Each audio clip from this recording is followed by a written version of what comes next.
Hi, this is David Armstrong, and today I'll be presenting my Board of Education strategic planning presentation. So the type of strategic planning we'll be looking at involves three phases. The first phase, development, the second phase, deployment, and the third phase, assessment. So in looking at uh, strategic planning, the very first thing that takes place is the development of the core planning team. In this case, being an educational environment, the core planning team is going to be made up of some very specific individuals within the organization. Those individuals are going to be high level senior leadership who really understand the big picture of the district. For most educational environments, that's going to include the superintendent, who's going to be the lead of the core planning team, any assistant superintendents. In my hypothetical district, I have three. I have an assistant superintendent of operations, an assistant superintendent of learning services, and an assistant superintendent for business services. I've also chosen to include the school board president and the school board vice president. So now that the core planning team has been assembled, there are really two things they need to take care of first to begin the strategic planning process. The first of those is an environmental scan. So an environmental scan is really a twofold process where you begin by looking at sort of the current state of your system, in this case, a school. So that's going to be things like documenting existing resources, services, and systems. What do the funding streams look like? Reviewing current policies and procedures. Really, things along those lines. Just the nuts and bolts of what's the current assessment of what the district actually looks like. The second part of that is going to be sort of looking down the road because a strategic plan focuses on future development over the next 5 to 10 years. So looking at the current educational trends and assessing those as far as what do we think is going to affect our district, what are the things we think our district could benefit from, and really doing a deep dive into kind of the current literature and journals and um, that's going to be what everybody on the strategic planning team does as far as putting together what the future of the district might look like in the next 5 to 10 years.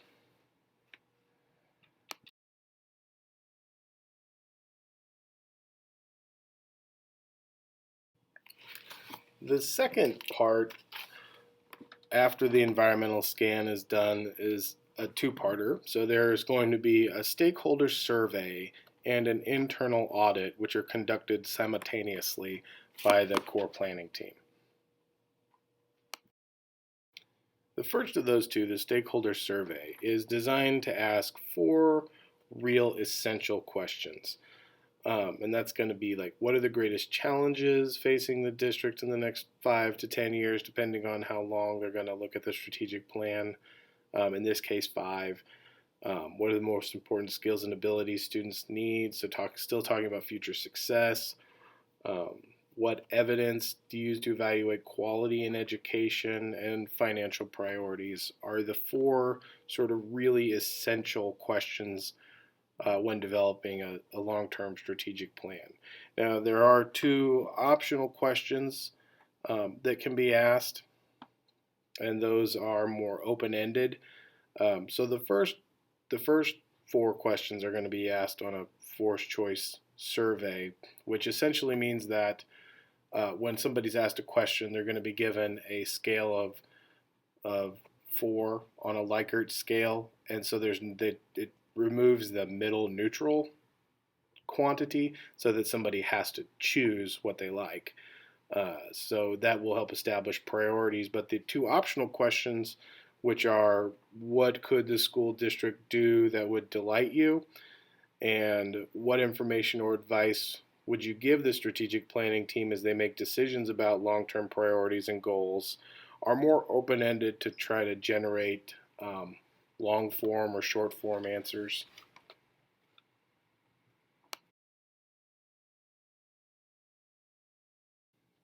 So after the core planning team develops the survey, the next step to that would be to determine who are the stakeholders that need to be sort of surveyed for the information.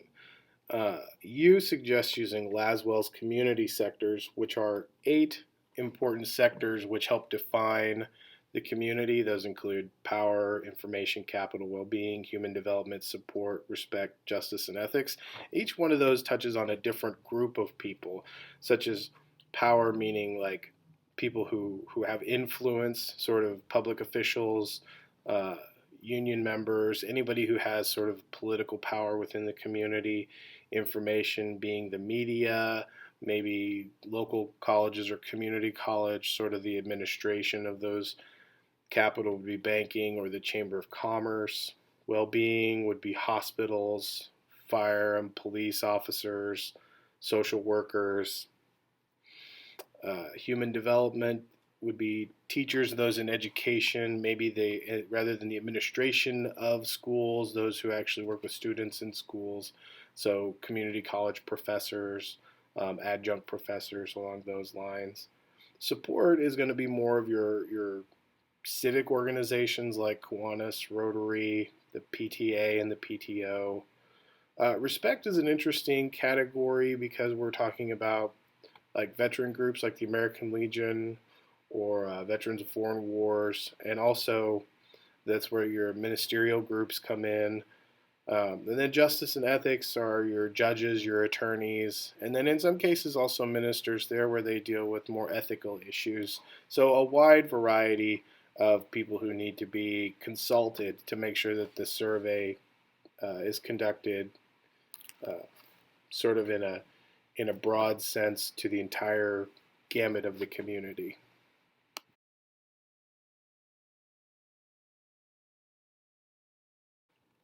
At this point, the core planning team has decided what questions will be asked, who's going to be asked those questions, and now we need to develop confidence that our survey results are going to be meaningful. Generally, we want to reach a confidence level of 95%. In my hypothetical community, I'm going to say that there's a population of around 28,000, and to achieve 95% confidence with a 3% interval, meaning plus or minus 3% uh, within the 95%, we would need to deliver, or we do need to receive, a minimum of 1,028 surveys, which I think is very doable in a community that size. I found that number to be rather reasonable.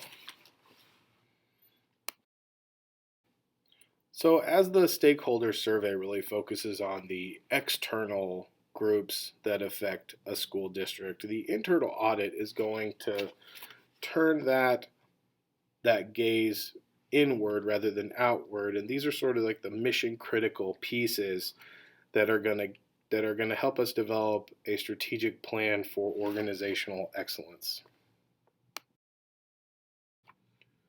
So, beginning the internal audit, what we're really looking at is having people who have a deep understanding of the big picture of the district, and that's going to mostly include high level administrators. But what are we going to be asking those people? You recommends using the Baldrige criteria, or at least a shortened version of the Baldrige criteria, which are sort of an industry standard for comparison. So the nice thing about using that criteria is that it will, any other school district that uses the same criteria, you at least have an apples to apples comparison of where people think they are. And it also creates benchmarks for future development as we move into later stages of the strategic plan's sort of development, and especially during the last phase, the assessment phase. This is going to be one of the most critical pieces moving into the end stages of the strategic plan.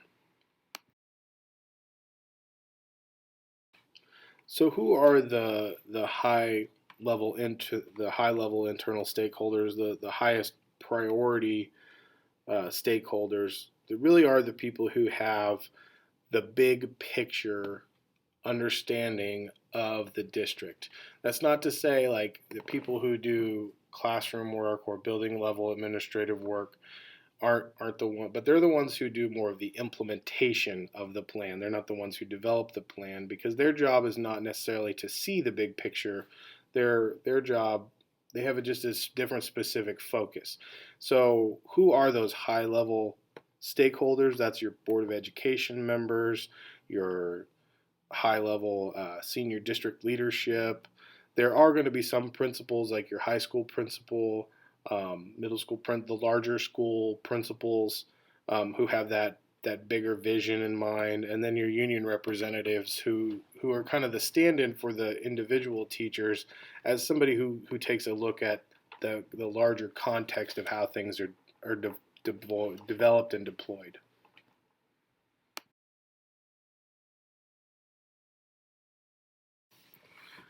So now the core planning team has all this data, both internally and externally, to look at. What this really is going to do is help establish where things are presently so that you can look at where we want to be in the future. That's really what all this groundwork is being laid is to help develop those baselines for internal and external sort of perceptions of the district. So this is just sort of reviewing what I said a moment ago. Looking at stakeholder survey, which is sort of the external view from your 8 stakeholder groups, and then your internal audit, which is sort of a large overview of the current strategies and implementations of programs that the district is using as seen by sort of those high level, high interest stakeholder groups. Now that we've got all this, what are we going to do with it? It's time to take that data and put it to work to develop the mission, vision, and goals of our strategic plan. In the district in which I currently work, they instead of using student learning targets, they've transitioned that into goals. And I copied that because I really feel like the concept is more digestible when we get to the end and we see kind of the purpose of all this. Talking about goals is a lot more digestible of an idea than talking about student learning targets. So, and mission, vision, goals just honestly is more catchy and memorable and easier to kind of roll off the tongue. So just generally speaking, most districts or organizations go through this strategic planning process annually. That means that there's going to be, whether you're a new superintendent or a superintendent who's been in a position for a long time, that these mission, vision, and goals or student learning targets are going to already exist. So the current core planning team really has 3 options for developing the mission statement. They can either keep the current mission statement if they like it, they can modify it to reflect the existing reality that maybe didn't exist when the previous core planning team had put it together, or they can develop a whole new mission statement if they feel like the direction that the district that needs to take is completely different and they're just moving in a whole other way. So within the strategic planning, the vision is really where we set our timeline and we establish how long we want this to be carried into the future. For this hypothetical, we're going to go with a 5-year plan. And really what we're looking at is these 5 things that we want to think about as we develop a mission or our vision statement is that what do we want to have achieved in 5 years? What do we want the district to look like in 5 years? What will others say about the school district in 5 years? What would it be like working in the district in 5 years? And what activities or events will happen in those 5 years? So this is really where, a storyteller within the core planning team can shine as they begin to think about these ideas about what the future might look like and begin to craft the story aspect of the strategic plan. So within this kind of three-tiered structure of the mission, the vision, and the goals is probably the most important yet least sexy thing to think about, because the goals is really what is going to drive everything that happens, and it's going to drive whether there is success or failure at the end of this implementation. So the goals are going to be where we kind of set our targets, and this is going to be the most involved part of this process by far, and ultimately it's going to have the greatest impact on the most people, because you know when you get just a teacher who's looking at these things, the goals are what they're going to be obsessed with. They may know the mission, they may have read the vision statement, but the goals are really where the rubber meets the road and how you determine whether you've done your job or not. The next part of the development phase is going to be the strategy map and the balanced scorecard. And these are two things that are really going to drive toward implementation and kind of complete the development process, in that it shows how we're going to judge if what we're doing is working. So the strategy map is where we get to that point where the core planning team is going to hand over the mission, vision, and goals to the individual buildings, the building principals, and the teachers, because the strategies to get toward the goals and to meeting those goals are really going to be in the hands of educators who are working with students. And they're going to be the ones who are developing the curriculum, developing the strategies that really sort of get to where we want to be in meeting the goals of the strategic plan. And in that way, in that case, a lot of it is going to be sort of an if this then that mentality. So, and that's where RTI is going to come in, and a lot of these building level strategies that drive how decisions are made on a daily basis. So that's really where this is the handoff. So the district I'm currently in uses the PDSA model, the Plan, Do, Study, Act model, which I find to be very helpful. But looking at the SWOPE model, the strengths, weaknesses, opportunities, threats, I think adds another tool to the toolbox for me that I really find um, helpful. So in looking at the deployment phase, or just before the deployment, sort of the handoff phase, doing this sort of strategic analysis, my thoughts are that this will be done sort of at a building level, and this is where each principal is going to lead their team and looking at sort of like, what are the strengths that we can build on, what are the weaknesses that we need to address as we implement this new strategic plan, what are opportunities for us to kind of engage new strategies, and then as a principal and as a classroom teacher, what are the threats to achieving the goals of the strategic plan. And I think we're going through that whole process for me and looking at it is really exciting to add to sort of the PDSA that I'm already implementing in my own classroom.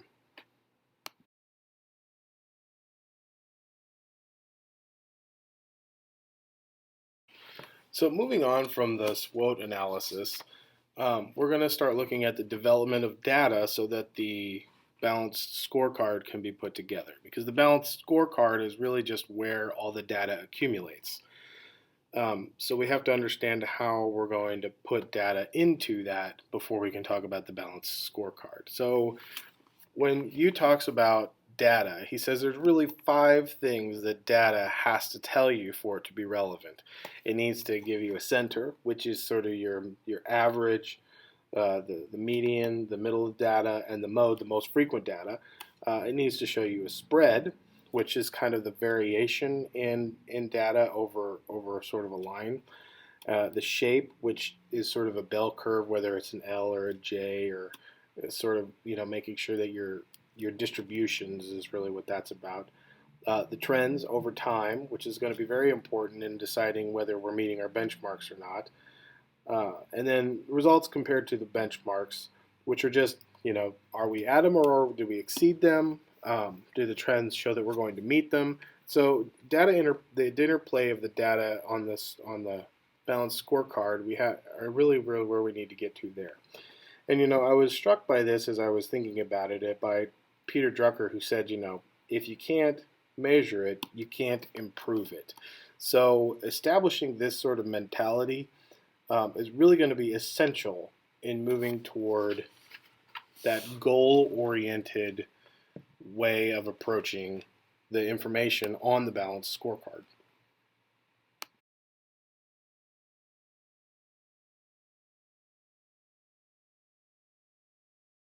So the last piece to be put in place before we move on to phase two is going to be the balanced scorecard.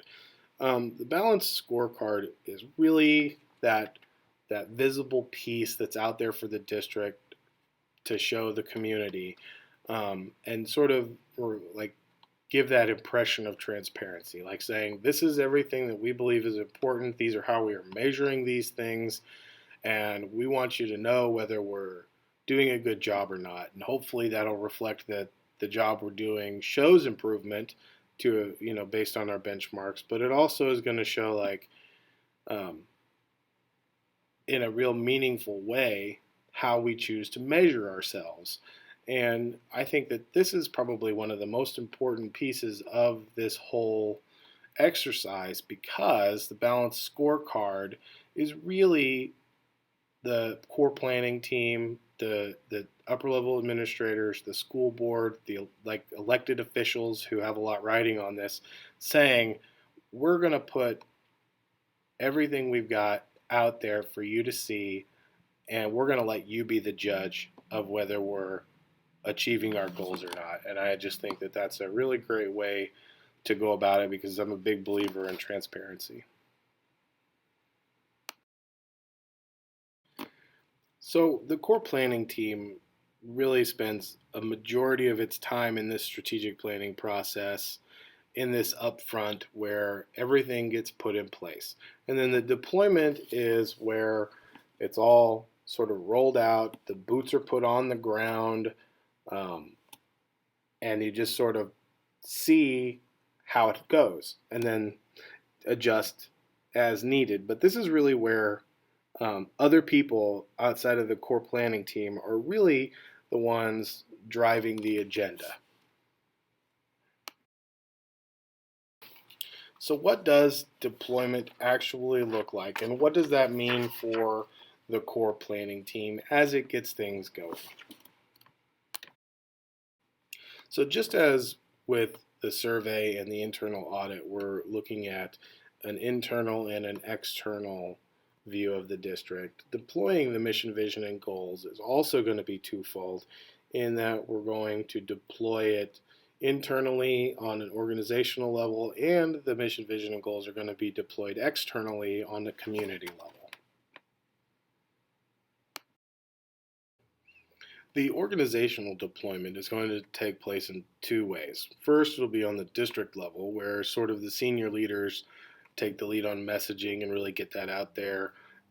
It's where the core planning team and the superintendent are going to go around building to building and maybe conduct focus groups periodically, or do those little pop-in visits just to kind of see how things are going. It's also where the central office is going to get information into the hands of the principals, which can then be on the next level, the school level, where the principals will then take the lead of the strategic plan for each building. And what that's going to look like is putting the mission, vision, and goals up in each classroom, making sure that they're highly visible so that everybody sort of is on the same page. Development of building school improvement plan that works toward meeting the strategic plan goals, and then making sure that teachers have the opportunity to provide feedback on how the plan is being implemented within their space and with their students, so that the momentum doesn't just die in mid sort of go, at this plan.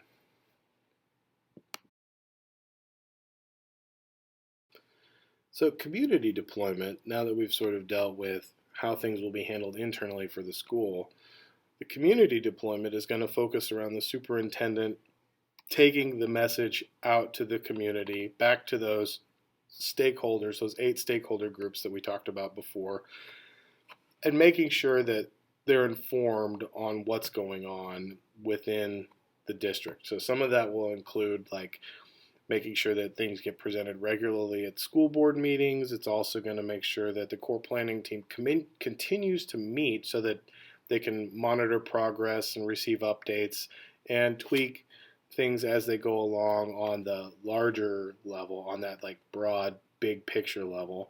And then also getting out to, things like Kiwanis, the Chamber of Commerce, the Rotary Club, those sort of civic organizations that play such a vital role in supporting the mission, vision, and goals of the school. Because without them, we can't really do it all on our own. We really need that outside support to kind of, it's all everybody moving toward the same goal at the same time.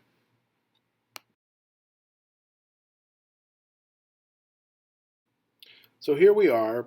We have developed our plan. It's 5 years later after the deployment of the plan. How do we know what we know? How do we know that what we did worked? I know that we've been watching it for the last 5 years and we've been, sort of tweaking things as they've gone along. So how do we know what we know? How do we assess if the plan actually worked? So let's talk about how we know what we know. There are 2 things we're really going to be looking at. Is we're going to assess the successes of the plan while we also sort of admit the challenges and the shortcomings and look for opportunities for improvement as we move into the process of developing the next 5-year strategic plan. So this is really where we're going to look at the data. And what does the data say? So we're going to go back and look at our original benchmarks, and we're going to look at those trend lines, and we're going to look at the mean, median, mode, and all 5 aspects of the things that the data is telling us. And we're going to compare to see if where we are is where we want it to be. And then the next thing we're going to do is we're going to take a look back at our original stakeholders, those 8 groups, and then we're going to look at our internal stakeholders. We're going to look at the those high-level groups and see if where we are satisfies where we thought we would be. We'll go back to the vision, look at that story. How close did we get? And that's really what's going to be sort of the first step in taking the first, that's like the last step in taking the first step of the next strategic plan.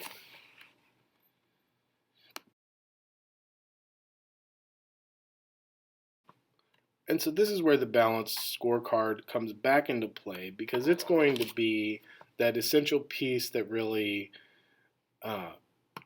probably, hopefully, defined the community's understanding of the plan as well as the team's understanding of the plan, and go back, just it's that sum up of looking at how did we do. And the scorecard is hopefully going to show us that yes, we made our benchmarks. We exceeded where we were and we wanted to be, and we're achieving our goals.